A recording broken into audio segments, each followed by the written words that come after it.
2 weeks after winning a special election decisively in Arizona's 7th congressional district, Democratic Congresswoman-elect Adelita Grijalva still hasn't been sworn into office. House Speaker Mike Johnson's office tells CNN she will be sworn in when the House returns to session. Joining me now is Congresswoman-elect from Arizona, Adelita Grijalva. Thank you so much for being here. Representative, you were elected 2 weeks ago. Why do you think you have not been sworn in by the Republican Speaker of the House yet? You know, in general, I try not to be a conspiracy theorist. I'm like, okay, there has to be some plausible explanation. But in my case, this speaker, Speaker Johnson, has sworn in 3 other members of Congress that were elected in a special. And 2 of them were Republican, April 1st, and they were sworn in April 2nd in a pro forma session.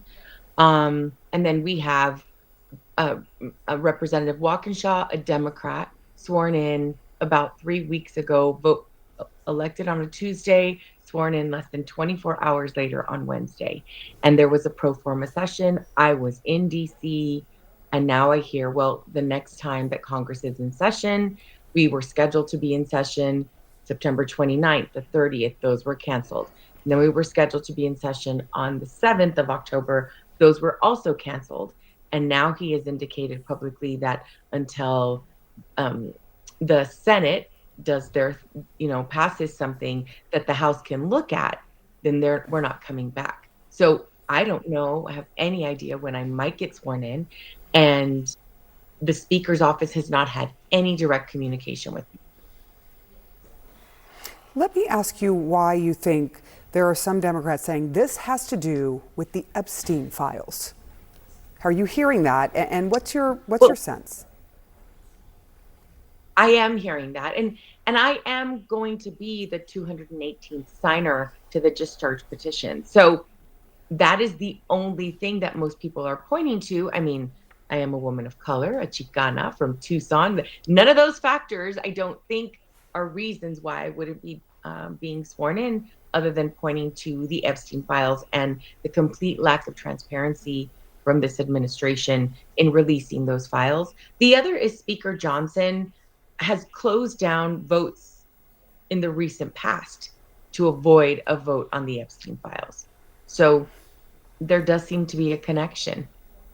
You had just mentioned this, but you are the first Latina woman to represent Arizona in Congress, and your grandparents emigrated from Mexico. I want to get your thoughts on what is happening with ICE raids and the Trump administration trying to send in National Guard troops to Portland and Chicago and other cities.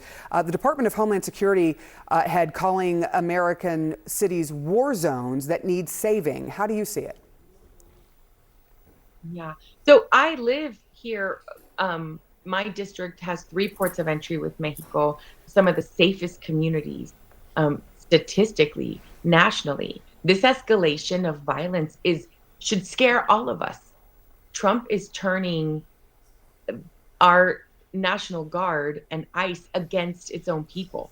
And when you are declaring war on your own cities, this is where we're going to have some huge conflicts that we've seen play out on video.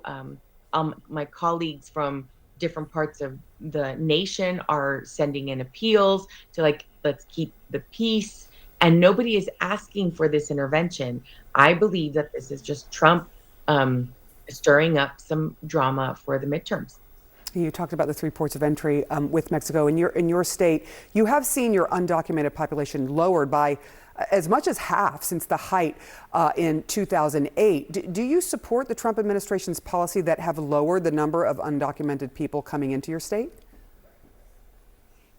No, I do not. I think, we have to have a pathway to legalization. And my tata was a bracero, came over on a guest worker program.